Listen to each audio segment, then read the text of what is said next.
যে উৎসবের নামে এত্তরি মূর্তি বানাইয়া পহেলা বৈশাখের নামে শয়তানি দিয়া, এই চেতনা দিয়া বাংলাদেশের চারুকলার মধ্যে চেতনা বিক্রি হয়। এই চেতনার ট্যাবলেট বিক্রি কইরা এই ভারতের মূর্তির মতো, সনাতন ধর্মাবলম্বীদের মূর্তির মতো বানাইয়া কয় বাঙালি চেতনা। নাউজুবিল্লাহ, বাঙালি চেতনা। হাজার বছরের মুসলিমদের চেতনা হলো মসজিদ, চেতনা হলো মাদ্রাসা, চেতনা হলো কোরআন, চেতনা হলো ঈমান। আমাদের চেতনা মূর্তির চেতনা না, আমাদের চেতনা মূর্তি ভাঙার চেতনা। মুসলমানদের চেতনায় কোনো মূর্তি বানানোর চেতনা নাই। মুসলমানদের নবী সমস্ত মূর্তিকে ভাঙার জন্য পৃথিবীতে এসেছিলেন। আমাদের চেতনার নামে হিন্দুদের চেতনা ডুপ্লিকেট চেতনা দিয়ে দেয়। দেখবেন পয়লা বৈশাখ আসলে নাউজুবিল্লাহ কিছু আসবে চেতনার নামে মূর্তি বানাবে, ওই 10 আইত্যা 12 আইত্যার পরে যে উতুম পেঁচা বানাবে, আরো কতটি বানায় ডাকডোল পিটাইয়া মিছিল করবে, এটার নাম নাকি বাঙালি চেতনা। নাউজুবিল্লাহ, এরা হিন্দুয়ানি সংস্কৃতি বাংলাদেশে আবির্ভাব ঘটাইতে চায়। 17 বছর এগুলো করে গেছে আওয়ামী লীগ। এগুলো করে কি হয়েছে? 17 বছরে আপনার বাবার মূর্তি, আপনার বাবার সব জায়গায় মূর্তি বানাইলেন বল্টু লাগাইয়া। সেনাবাহিনী, পুলিশ, র্যাব, বিজিবি সবার এই বুকের মধ্যে ছোট ছোট বল্টু লাগাইয়া দিয়ে দিলেন। দেখেন নাই আপনারা? দেয় নাই? এই বল্টু লাগাই এখানে দিলেন, কি হইলো? 17 বছরে যা করলেন 17 মিনিট যাইতে পারে নাই, কল্লা ধরিয়া মারছে টান, মূর্তি হয়ে গেছে খান খান। লাভ হয়েছে কোনো? অথচ 1500 বছর আগে একজন লোক পৃথিবীতে আগমন করেছিল। 1500 বছর আগে।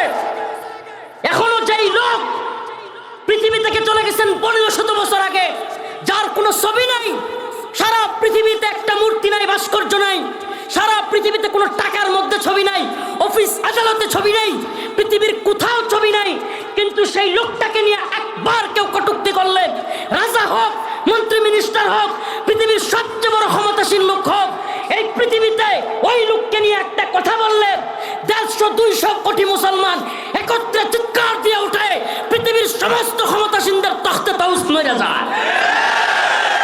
একটা ছবির দরকার হয় নাই। আল্লাহ রাসূল সাল্লাল্লাহু আলাইহি সাল্লামের একটা ছবি আছে? হ্যাঁ বলেন, আছে? ভাস্কর্য আছে, মূর্তি আছে, কিছু লাগে নাই। চেতনার ট্যাবলেটও বিক্রি করা লাগে নাই, মানুষকে বাধ্য করা লাগে নাই। সুবহানাল্লাহ, 1500 বছর চলে গেছে। মুহাম্মদ আরবির ভালোবাসা মানুষের অন্তরের ভিতরে এমন ভাবে, সুবহানাল্লাহ, এখনো যে কেউ আল্লাহর নবীর নিয়ে কটূক্তি করলে পুরো পৃথিবী একবারে কাঁপে ওঠে। এই গোটা পৃথিবীর তথাকথিত গোড়ার ডিমের সুপার পাওয়াররা সহ ভয় পায় যে মুসলমানদের একটা জায়গায় মুসলমানদের কোনো স্যাক্রিফাইস নাই, মুসলমান এই জায়গায় স্যাক্রিফাইস করা যাবে না। আল্লাহর নবীকে নিয়ে যে গালি দিবে, মান সাব্বা নাবিয়ান ফাকতুলু, আল্লাহর নবীকে গালি দেওয়ার শাস্তি মৃত্যুদণ্ড, পৃথিবীতে থাকবার অধিকার নাই। প্রিয় ভাইরা আমার, কথাগুলো কেন বললাম? শুরু থেকে আপনাদেরকে বোঝানোর চেষ্টা করলাম ইসলামে ভালোবাসার কথা আছে, মানবতার কথা আছে, দরদের কথা আছে। কোনো অমুসলিমও যদি অসুস্থ হয় তাকে চিকিৎসা দেওয়ার কথা আছে। কোনো অমুসলিমও যদি নাউজুবিল্লাহ দর্শিতা হওয়ার চান্স থাকে তাকে বাঁচানোর কথা বলা আছে। বুঝেন, আমাদেরকে এই শিক্ষা দেওয়া হয়েছে। কিন্তু আমাদের রসুলকে নিয়ে, দিনকে নিয়ে কেউ বাড়াবাড়ি করবে, আমাদের ইসলামকে নিয়ে, আল্লাহকে নিয়ে, আল্লাহ রসুলকে নিয়ে কেউ কটূক্তি করবে, তাকে ছাড় দেওয়া হবে? ছাড় দেওয়া যাবে? অসম্ভব, তাকে ছাড় দেওয়া যাবে না, কখনো ছাড় দেওয়া যাবে না। ছাড় ততক্ষণ চলবে যতক্ষণ সে ইসলামের গণ্ডির ভিতরে থাকে। কথা বুঝতে পারছেন? মুহাম্মদ বিন মাসলামা, একটা মজলিস হচ্ছে, সুবহানাল্লাহ, আল্লাহ রসুল বললেন যে এদের কোনো ক্ষমা নাই। এর মধ্যে একজনের নাম হলো কাব বিন আশরাফ। একজনের নাম কি? আচ্ছা, কাব বিন আশরাফের ঘটনার আগে আরেকটু ছোট্ট একটা ঘটনা বলি। আল্লাহ রসুল সবাইকে ক্ষমা ঘোষণা করলেন। আল্লাহ রসুল সাহাবীদের বললেন যে যারা আমাকে এবং আল্লাহকে গালি দিছে, আল্লাহ এবং তার রসুলকে গালি দিছে, এদের ক্ষমা নাই। এদেরকে যেখানে পারলে পৃথিবীর কোন ইসলামিক স্কলার এ কথা মিথ্যা প্রতিপন্ন করুক, আল্লাহ রসুল বলেছেন যে আল্লাহ এবং তার রসুলকে গালি দিয়েছে তাকে ক্ষমা করবা না। এমনকি কাবার গিলাফ ধরেছিল একজন। কাবার গিলাফ কোথায়? ইবনে কতল। নাম কি? ইবনে কতল নামে এক মুশরিক মালউন আল্লাহর রসুলকে কটূক্তি করত। ও গিয়া ভয়ে কাবার গিলাফ ধরে রাখছে। কাবা শরীফের আশপাশে হেরেমের ভিতরে মুসলমানরা কাউকে কি করে না, মারে না, এই ডরে যে ওখানে গিয়ে ধরে রাখছে। সাহাবায়ে কেরাম বললেন, ইয়া রাসূলুল্লাহ, ইবনে কতল তো ভয়ে গিয়া কাবার গিলাফ ধরে রাখছে, এখন কি করব? আল্লাহ রসুল বললেন, ও যদি কাবার গিলাফও ধরে রাখে, ওরা করো, ও রসুলকে গালি দিয়েছে। সুবহানাল্লাহ বলবেন না? কাব বিন আশরাফ ইহুদিদের বড় নেতা, দুর্গের ভিতরে থাকতো। এই বদমাইশ এত বড় সড়ো চেহারা ছিল, হাদিসের মধ্যে আসছে তৎকালীন আরবে কাব বিন আশরাফের মতো মানুষ পাওয়াই কঠিন ছিল। এত বড় দামরা, একবারে বডি লম্বা, সব বিশাল মানুষ, 7-8 জন 10 জন তার সাথে পারবে না, এরকম শক্তিশালী মানুষ। কাব বিন আশরাফ আল্লাহ রসুলকে কটূক্তি করতো, গালি দিত। আল্লাহ নবীর শুধু গালি দিত না, নাউজুবিল্লাহ, আল্লাহ রসুল সাল্লাল্লাহু আলাইহি সাল্লামকে নিয়ে কবিতা বানাইতো, কটূক্তিমূলক কবিতা, নাউজুবিল্লাহ, ব্যঙ্গচিত্র, ব্যঙ্গ করে কবিতা লিখতো। আল্লাহ রসুল সাল্লাল্লাহু আলাইহি সাল্লাম মজলিসের ভিতরে সাহাবায়ে কেরামকে বললেন, হে আমার সাহাবারা, তোমাদের মধ্যে কে আছো যে কাব বিন আশরাফকে করবে? সুবহানাল্লাহ বলবেন। আশা প্রকাশ করতেছে, আশা।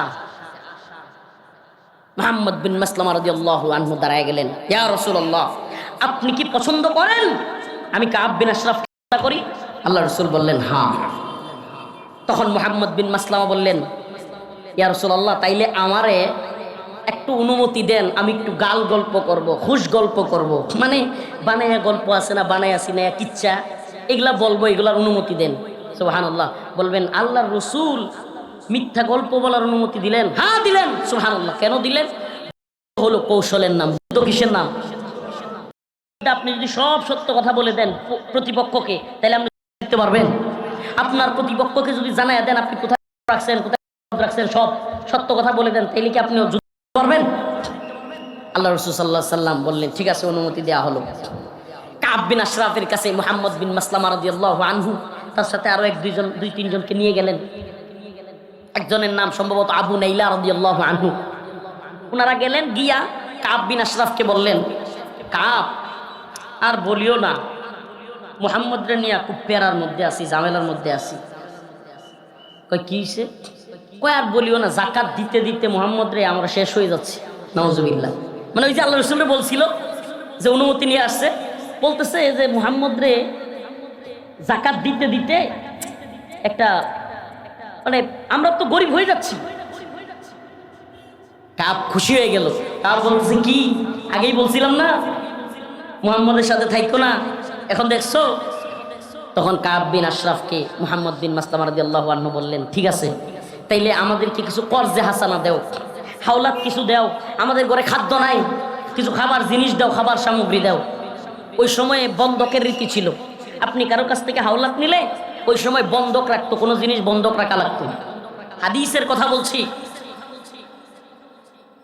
কোনো নিজস্ব কিচ্ছা কাহিনী নয়। কাব বিন আশরাফ বলল, তাইলে তুমি তোমার বউকে বন্ধক দাও। নাউজুবিল্লাহ। খাবার নিতে পারবা কিন্তু তোমার বউরে বন্ধক দাও। কাব বিন আশরাফ তো আগেই বললাম বিশাল বড় দেহের মানুষ ছিল। মুহাম্মদ বিন মাসলামা রাদিয়াল্লাহু আনহু বললেন, ওই মিয়া, তুমি যে লম্বা মানুষ, তোমার যে শরীর, তোমার কাছে বউ বন্ধক দেওয়া যাবে না, অন্য কিছু বলো। কয় তোমার বাচ্চাদেরকে বন্ধক দাও। কয় না, সেটাও না।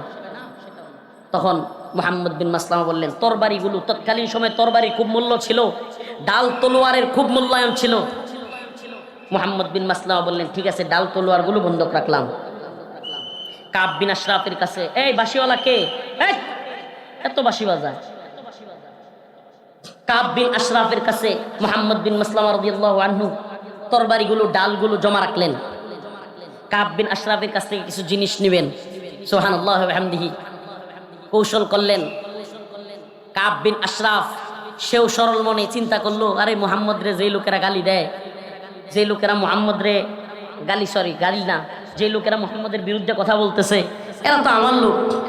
তখন কাব বিন আশরাফ তার দুর্গ থেকে বাইর হইল। কি করলো? তার দুর্গ থেকে বের হইল।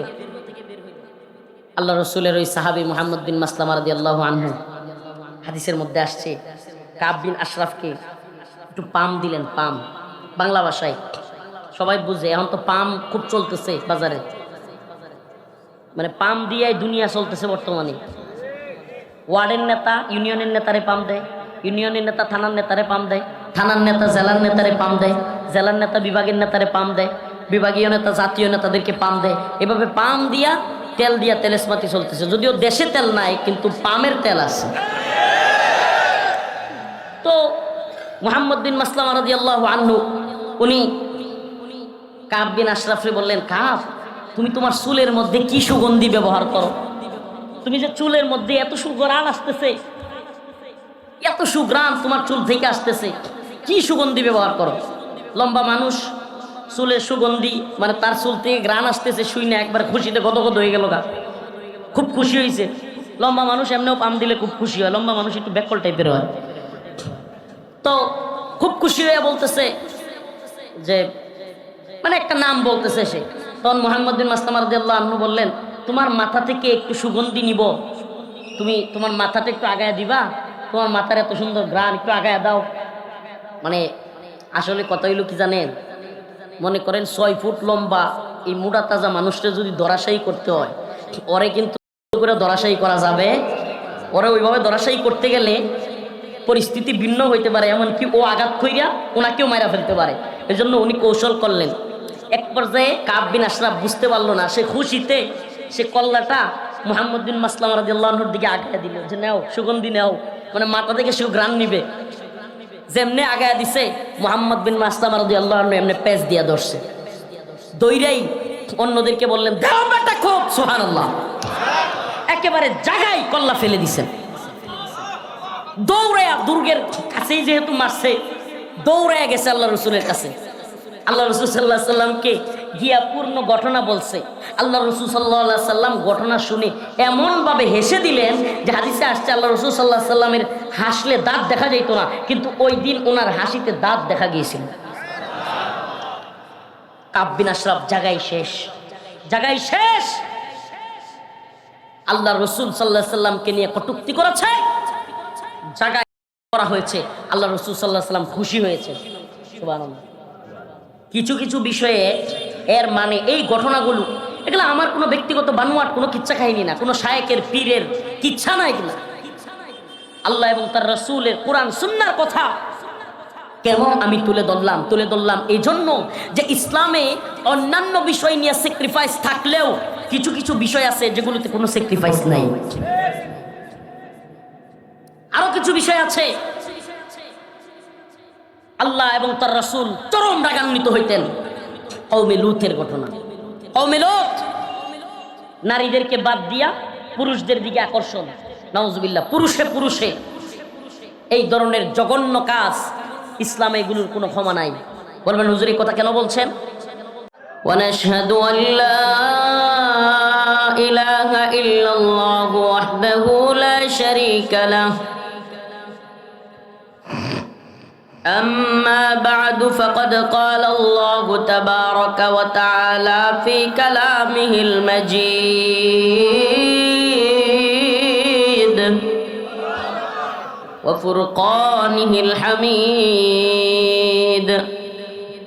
أعوذ بالله من الشيطان الرجيم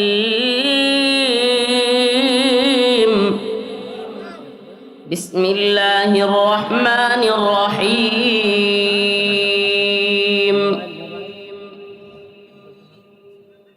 ولئن سألتهم ليقولن إنما كنا نخوض ونلعب قل بالله وآياته ورسوله كنتم تستهزئون لا تعتذروا قد كفرتم بعد إيمانكم صدق الله مولانا العظيم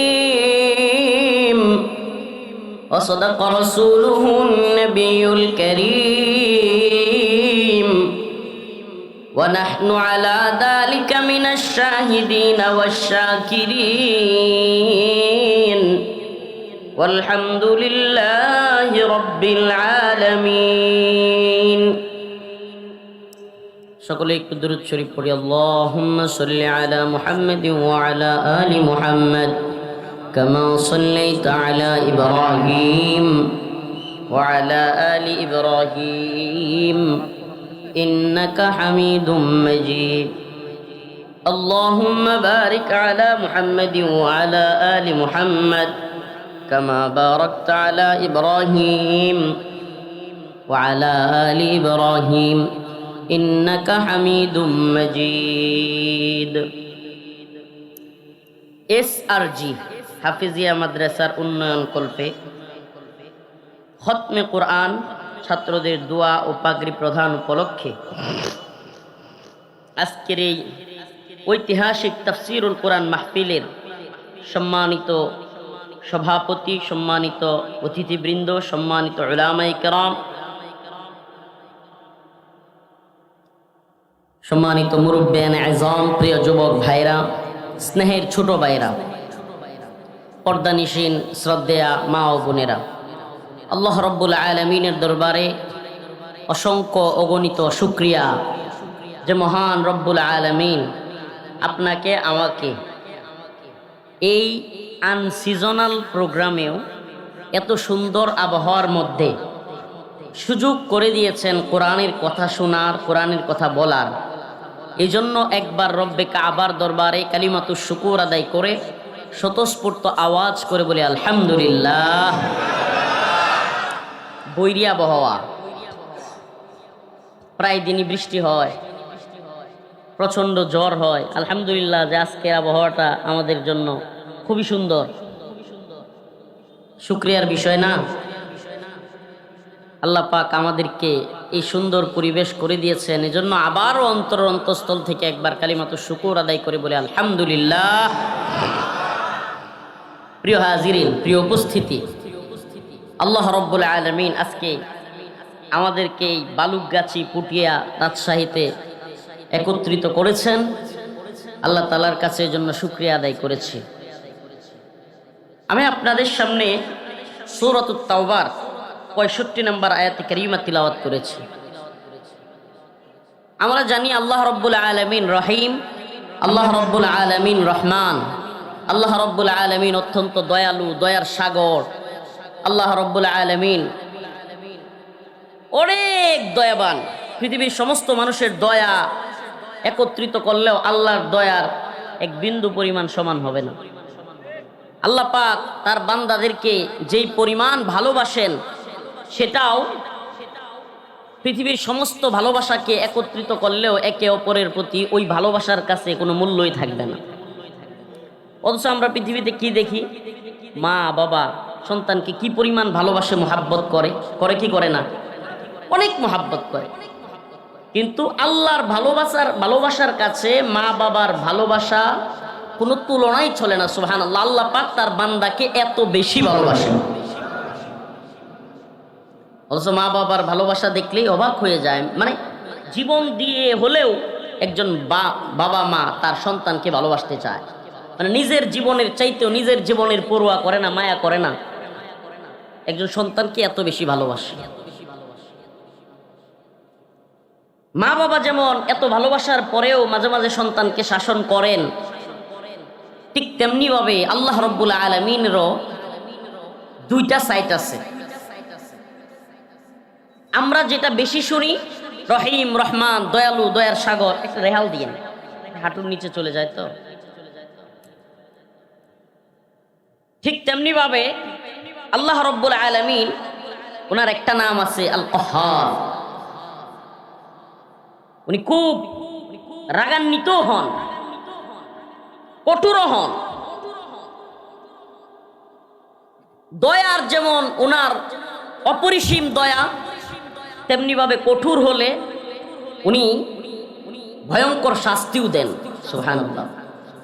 এই জন্য কোরআনের যত জায়গায় দেখবেন যে জান্নাতের আলোচনা আছে, ঠিক তত জায়গায় জাহান্নামেরও আলোচনা আছে।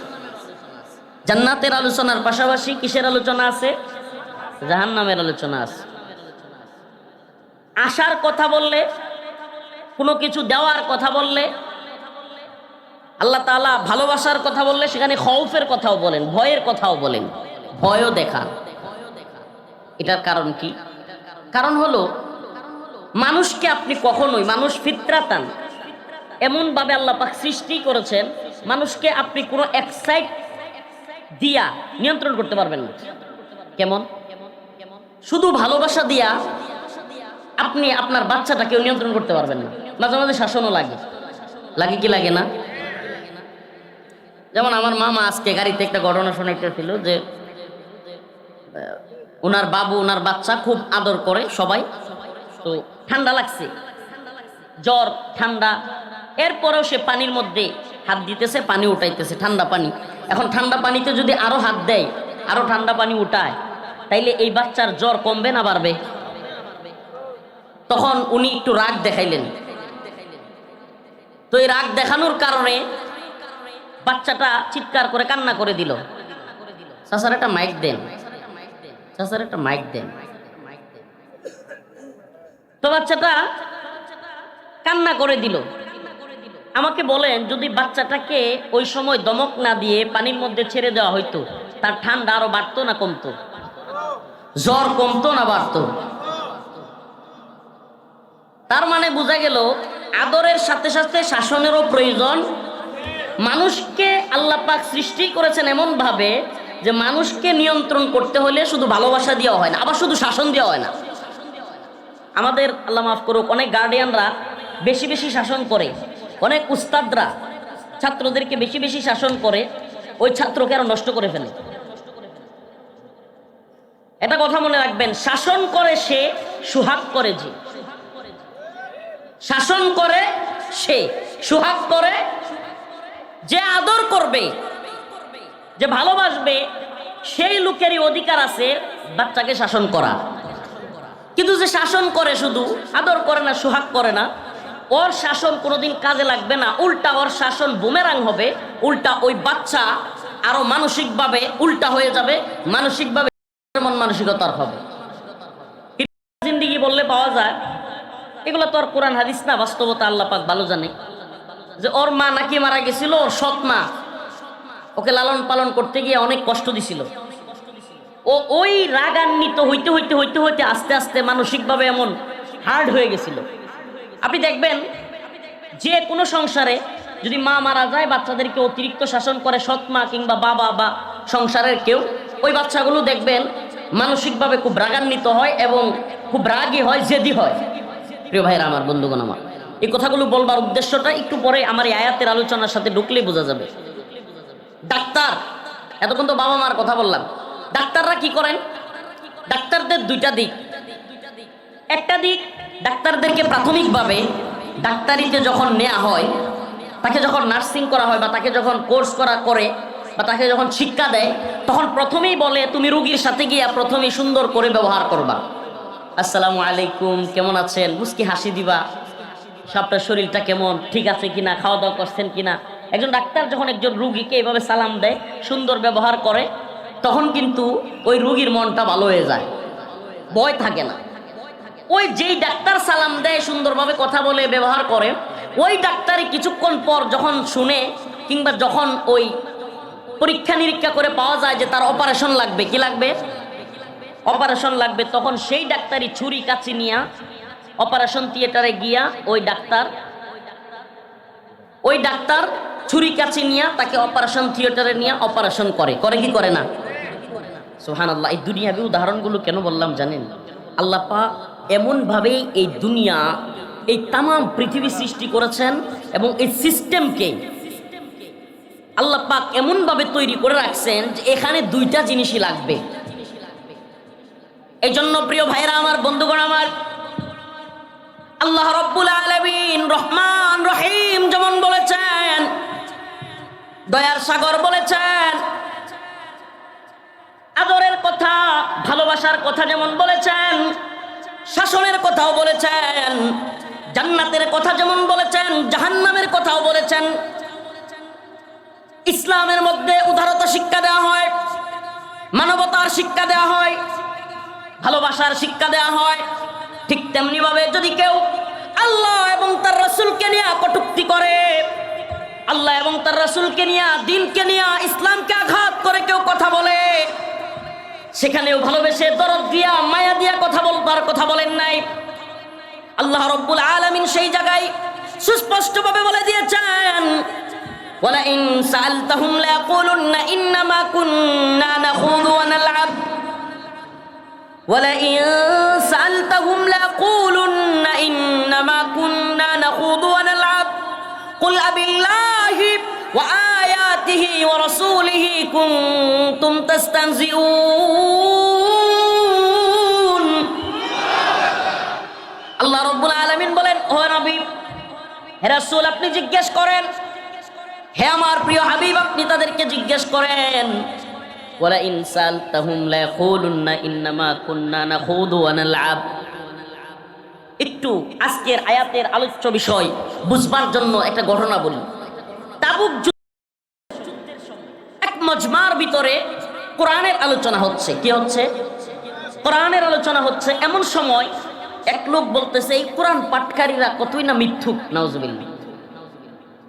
এক লোক বলতেছে, কোরআন তিলাওয়াত যারা করে এরা মিথ্যুক, এরা পেটুক, এর মধ্যে ভীতু কাপুরুষ, নাউজুবিল্লাহ। এক সাহাবী তার ওই কথা শুনে ফেললেন। ওই সাহাবী ওই লোককে বলল, তুমি হচ্ছ মুনাফিক। যারা কোরআন তিলাওয়াত করে তাদেরকে পেটুক বলেছো, যারা কোরআন তিলাওয়াত করে তাদেরকে মিথ্যুক বলেছো, যারা কোরআন তিলাওয়াত করে তাদেরকে ভীতু বলেছো, কাপুরুষ বলেছো, তুমি হলা মুনাফিক। আমি আল্লাহর রাসূলের কাছে তোমার নামে বিচার দিব, তোমার কথা বলে দিব। সুবহানাল্লাহি ওয়া বিহামদিহি। আল্লাহর রাসূল সাল্লাল্লাহু আলাইহি ওয়াসাল্লামের কাছে ওই সাহাবী গেলেন। যাওয়ার সাথে সাথেই কোরআনের আয়াত নাজিল হয়ে গেল। সুবহানাল্লাহ বলবেন না? যাওয়ার সাথে সাথে কোরআনের আয়াত নাজিল হয়ে গেল। কোরআনের আয়াত আল্লাহর রাসূল তিলাওয়াত করতে লাগলেন। ওয়ালা ইন সাআলতাহুম লা ইয়াকুলুন্না ইন্নামা কুন্না নাখুদু ওয়া নালআব কুল আবিল্লাহি ওয়া আয়াতিহি ওয়া রাসূলিহি কুনতুম তাস্তাহজিউন। আল্লাহর রাসূল সাল্লাল্লাহু আলাইহি ওয়াসাল্লামকে আল্লাহ পাক জানায়া দিলেন এই মুনাফিকের ব্যাপারে। ও আসার সাথে সাথে আল্লাহর রাসূল তিলাওয়াত করতেছেন কি, যে আপনি যদি তাদেরকে জিজ্ঞেস করেন, আল্লাহ রাসূলকে আল্লাহ বলতেছে যে আপনি তাকে জিজ্ঞেস করেন যে তুমি কেন আল্লাহ এবং তার রাসূলকে নিয়ে কটূক্তি করলা, সে বলবে লা ইয়াকুলুন্না ইন্নামা কুন্না নাখুদু ওয়া নালআব। না না, আমি তো কটূক্তি করছিলাম না, আমি তো ঠাট্টা মশকারি করছিলাম না, আমি জাস্ট একটু আনন্দ করছিলাম, জাস্ট একটু কৌতূহল বশত মজা করতেছিলাম। নাউজুবিল্লাহ। আমাদের সমাজেও এমন অসংখ্য লোক আছে কিনা যারা কিনা দিন নিয়ে, আলেম ওলামাদেরকে নিয়ে উল্টাপাল্টা কথা বলে, কিন্তু আপনি যখন যায়া ধরবেন, এলাকাবাসী সবাই মিলে ধরবে, তখন না না আমি তো দুষ্টামি করতেছিলাম বলে। কি বলে না? প্রিয় ভাইরা আমার, বন্ধুগণ আমার, আল্লাহ তাআলা বলতেছেন, ওয়ালা ইন সাআলতাহুম লা ইয়াকুলুন্না ইন্নামা কুন্না নাখুদু ওয়া নালআব। আপনি যদি তাদেরকে জিজ্ঞেস করেন, আপনি যদি তাদেরকে বলেন যে তোমরা কি কুল আবিল্লাহি ওয়া আয়াতিহি ওয়া রাসূলিহি কুনতুম তাস্তাহজিউন, যে আল্লাহ, তার কোরআন, তার রাসূলকে নিয়ে মজা করতেছিলাম। নাউজুবিল্লাহ। আল্লাহ নিজে বলতেছেন, আপনি যদি তারে জিজ্ঞেস করেন তুমি এত ভয়ঙ্কর কথা কেন বললা, কোরআন তিলাওয়াতকারীকে মিথ্যুক বললা, কোরআন পাঠকারীকে ভীতু বললা, কোরআন পাঠকারীকে তুমি পেটুক বললা, এগুলো তুমি কেন বললা? আপনি যদি তাকে জিজ্ঞেস করেন, সে বলবে কুল আবিল্লাহি, সে বলবে ইন্নামা কুন্না নাখুদু ওয়া নালআব, আমি তো মজা করতেছিলাম।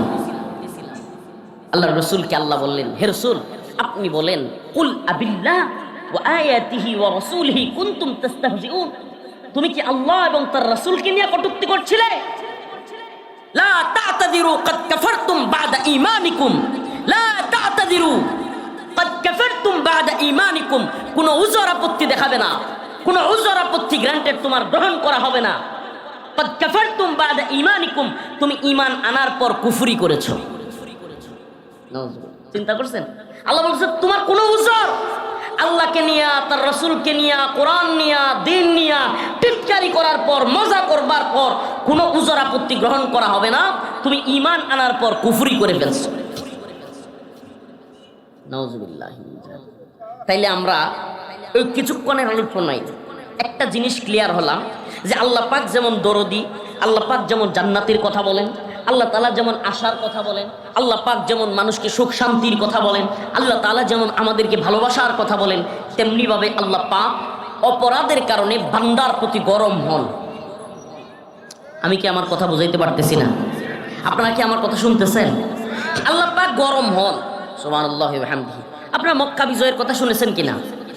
আল্লাহ রাসূল সাল্লাল্লাহু আলাইহি সাল্লাম মক্কা বিজয় করলেন। মুহূর্তটা কেমন আপনারা একটু বলি, মুহূর্তটা কেমন? মনে করেন একদল লোক আপনারে আহত করলো, আপনার সন্তানকে হত্যা করলো, আপনার সামনে আপনার স্ত্রীকে লাঞ্ছিত করলো, এলাকায় নাউজুবিল্লাহ নির্যাতন করলো, নিপীড়ন করলো। এরপরেও তার খায়েশ মিটে নাই। শেষ পর্যন্ত আপনার এলাকা থেকে আপনার পরিবার, আপনি সহ সবাইকে তাড়িয়ে দিল। আপনি আপনার রাষ্ট্রে থাকতে পারবেন না, অন্য এক দেশে চলে গেলেন। একবার কল্পনা করেন, অন্য ওই দেশে যাওয়ার পর আপনি সংগঠিত করলেন লোকজনকে, আপনি সংগঠিত হলেন, তারপর আবার আপনি পূর্বের দেশ বিজয়ী করলেন, ফিরে আসলেন। আমারে বলেন, ওই যেই লোক আপনার বাড়িঘর থেকে তাড়াইছে, যেই লোক আপনাকে আঘাত করছে, যেই লোক আপনার স্ত্রীকে নির্যাতন করছে, আপনি তাকে ক্ষমা করতে পারবেন? সুবহানাল্লাহি ওয়া বিহামদিহি, সুবহানাল্লাহি ওয়া বিহামদিহি। ইন্না ফাতাহনা লাকা ফাতহাম মুবিনা। আল্লাহ রাব্বুল আলামিন আল্লাহর রাসূলকে সুস্পষ্ট বিজয় দান করেছিল। মক্কা নগরী থেকে যে সাহাবায়ে কেরাম সহ আল্লাহর রাসূলকে বিতাড়িত করা হয়েছিল, সাহাবায়ে কেরামকে হত্যা করা হয়েছিল, তাদের সন্তানদেরকে হত্যা করা হয়েছিল, তাদের স্ত্রীদেরকে লাঞ্ছিত করা হয়েছিল। আল্লাহর রাসূল মক্কা থেকে মদিনায় হিজরত করে তার নিজের ভূমি থেকে বিতাড়িত হয়ে ওই দেশে গেলেন। ওই দেশে গিয়া সংগঠিত হলেন, ঈমানের দাবিতে সাহাবায়ে কেরামকে সংগঠিত করলেন। আবার যখন সংগঠিত হইয়া একত্রিত হইয়া মক্কা বিজয় করলেন, আল্লাহ রাব্বুল আলামিন কেমন রাসূল পাঠাইলেন, সুবহানাল্লাহ। আল্লাহর রাসূল সমস্ত কাফেরদেরকে ক্ষমা ঘোষণা করে দিলেন। মনে করেন আপনি একটা দলের নেতা, আপনি একটা দলের নেতা। এখন আমনের দলের প্রায় লোকদেরকে হত্যা করা হয়েছে, আমনের দলের লোকদেরকে আহত করা হয়েছে, আপনার দলের লোকদের নারীদেরকে লাঞ্ছিত করা হয়েছে, তাদের সন্তানদেরকে হত্যা করা হয়েছে। এখন আপনার দল বিজয়ী হয়েছে। এখন আপনি বললেন যে আমি সবারে মাফ করে দিলাম, কারো কোনো বদলা নিব না।